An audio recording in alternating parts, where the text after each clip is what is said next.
Tendance, mon ami, chaque soir en ouverture de Smart Bourse, les infos clés du jour sur les marchés avec Pauline Gratel. Bonsoir Pauline. Bonsoir. Et c'est donc la fin du cessez-le-feu entre Washington et Téhéran. Oui, Donald Trump l'a annoncé au sommet de l'OTAN à Ankara. Il n'a plus aucun intérêt à dialoguer avec l'Iran, qualifiant les Iraniens de menteurs, reprochant aux alliés leur refus de soutenir Washington face à l'Iran, qualifié du principal État parrain du terrorisme.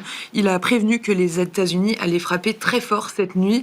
Sur le terrain, la rupture a déjà provoqué une escalade militaire. En riposte à de récentes attaques contre des pétroliers dans le détroit d'Ormuz, Washington a lancé des frappes directes sur le territoire iranien.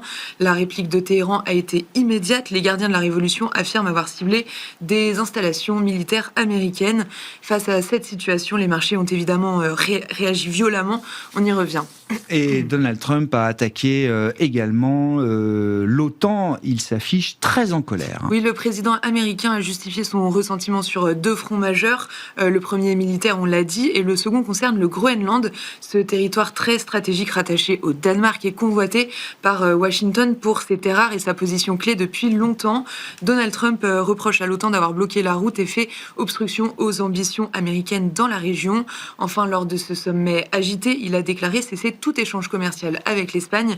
L'Espagne qui accueille calmement ces déclarations. Bon, revenons aux réactions des marchés après l'annonce de la fin de la trêve entre l'Iran et les États-Unis, Pauline. Oui, à notamment. commencer par le pétrole, bien sûr. Les cours du baril de Brent s'envolent de plus de 6% pour tutoyer le seuil de $80. Le WTI américain bondit également de plus de 6%, autour de $75. Ces hausses des cours du pétrole profitent à Total Energy, une des seules valeurs en hausse à Paris, qui gagne 1%. Les prix du gaz naturel progressent de plus de 5%. Sur les marchés obligataires, le rendement américain à 10 ans se tend très légèrement pour évoluer entre 4,55 et 4,60%.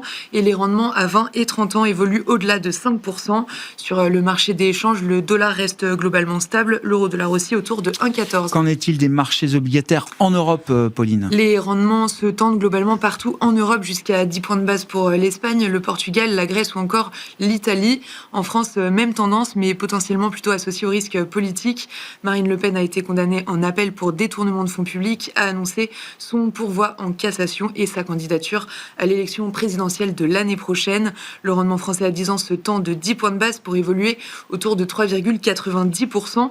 Le spread franco-allemand se tend à plus de 80 points de base aujourd'hui. Que dire par ailleurs des grands indices actions dans ce contexte, Pauline ? En Europe, la tendance a été nettement baissière après les nouveaux revirements géopolitiques. Le Stoxx 600 et l'Eurostoxx 50 cèdent 1,5%. Le CAC 40 perd 2% environ, lesté par presque toutes les valeurs. Mais on note les replis des valeurs bancaires et automobiles avec par exemple Société Générale et Stellantis qui cèdent 4%.